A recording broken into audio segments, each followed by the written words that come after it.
Jack says, "Hi Mark, love the channel. What's your thoughts on the Chelsea situation, Jack?" Nunez got the assist. Jack Davenport. I think Liverpool. Sorry, I think that Chelsea will be massively disappointed with their start to the season. You know, home game against Liverpool they drew. They then lose to West Ham, beat Luton, and then lose to Forest. I mean, I'm telling you now, if you're Arsenal or you're Man United or you're Newcastle or Man City and your start to the season is Liverpool at home, West Ham away, Luton at home, and Forest at home, 3 home games, and you take 4 points, you're not going to be happy. You're not going to be happy at all. So I think that Chelsea's start is not good enough, if I'm being honest. And I think they've got to massively improve. But I also would say, even if Chelsea had 12 from 12, you're still going to have to be patient anyway. So, yeah, I think that it's a bad start for Chelsea. The thing that would worry me about, I've just changed the score. The thing that would worry me about Chelsea is I just do not know what their season is going to be. And I don't care about Chelsea. You know, I was interested in Chelsea when they had Potter because I wanted Potter to do well as an English coach. Like I want Eddie Howe to do well at Newcastle. We can all say, Eddie Howe's going to get the sack, but it will be a shame because he's an English coach in the Champions League and that's not very common. So I like the English coaches doing well, and I like Eddie Howe and I like Potter. And when he was at Chelsea, I was really excited. Obviously, got treated badly. They couldn't score goals. Potter's reign at Chelsea was really fundamentally about creating chances and not scoring goals. Here we are again. Chelsea, they're not even really creating good chances at the moment, and they're not scoring goals. I look. I've met many people in life. I've met people who aren't that wealthy, who are very intelligent people.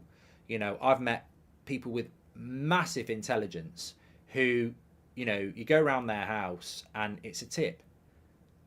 You know, I've met intelligent people who, do jobs that aren't going to make them rich.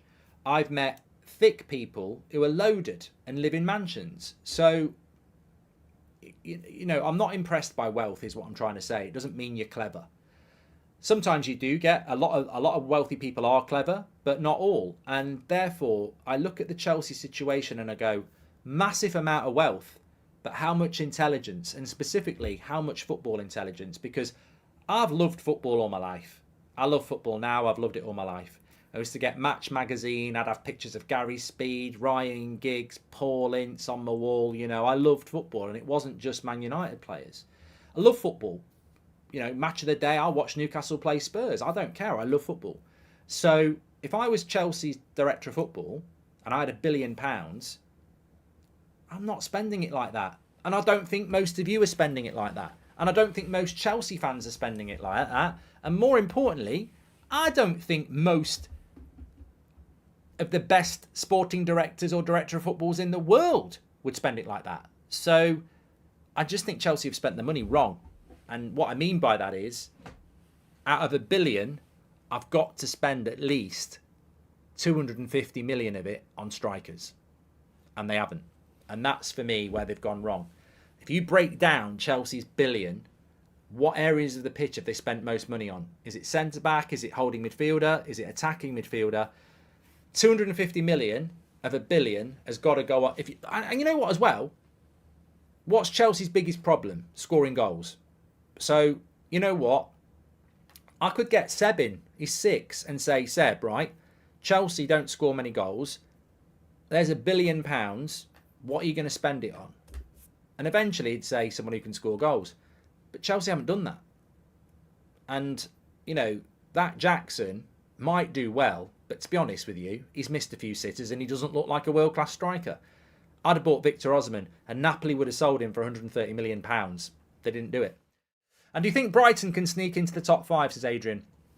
Look, you know, what a great question for That's Football. I love football. Hello, I love football. Do you love football? Let's be friends. I love football, and I'll be completely honest. I don't think anybody's going to disagree with me on this one. I love Brighton. They stand for exactly why I love football. I loved it when Leicester won the league.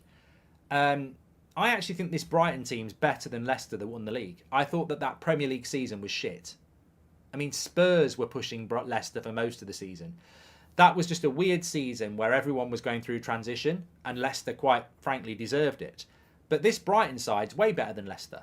But Brighton are playing in a very, very competitive Premier League. I would love Brighton to get into the Champions League. I would absolutely love it. They are a breath of fresh air, the way they are run, the way they play football. But do I think they'll get top 5? Probably not, because they're going to do something that's horrible. And unfortunately, I've witnessed this way more than I would like to have done over the last decade. Europa League football on Thursday, and then Sunday afternoon in the Premier League, it ain't good. It's hard. I actually think if Brighton weren't in Europe, they'd have a better chance of getting top 4. It's very difficult to do, but I hope this Brighton story can continue, because it's fantastic. How do you think Gravenberch will do, says Will? I mean, it's a difficult one for me. It's like when Liverpool got Fabinho. I really like Gravenberch, and I really liked Fabinho at Monaco, and I said United should be buying these players, and look at what happened. So I can see Gravenberch being a real success, and it's scary because McAllister's a success already. Bosley looks brilliant. If Gravenberch works, Liverpool have gone and bought a whole new midfield in one summer, which is just incredible, isn't it? But sometimes that's the way it goes. Liverpool fans. I mean, I know of certain Liverpool fans that were like FSG out, and I was like, it's not my club. It's not my club. And I get annoyed when people say, why are you Glazers out when you've spent $1 billion in the last 10 years? And I'm like, if you don't understand, don't talk about it. So I'm not going to say Liverpool fans are wrong for saying FSG out. I will do what I wish people did about United and just say, I don't understand why you Glazers out. Because if you don't understand, that's fine. So I don't understand why Liverpool fans are FSG out. I don't. It's not my club. I don't understand the politics of it. But what I would say is, whether you're FSG out or not, the summer, somehow, I think you've reconstructed your team where Klopp's got a chance of challenging for the big titles again. I think Liverpool's focus this season is to get back in the Champions League, which they should do comfortably. I don't think they're going to challenge for the title. But you know what? The start to the season they've had, and if they can keep this result today, they'll certainly be thinking, well, we want to be the next best. We want to be above Arsenal. And I think that was something I said at the start of the season. Liverpool or Arsenal, who will finish higher this year? Because I think that will be second place. So, yeah, I think Gravenberch is a really interesting signing, and I am a big fan of his. Not anymore. He plays for Liverpool. It'd be better if he was a flop. But, yeah,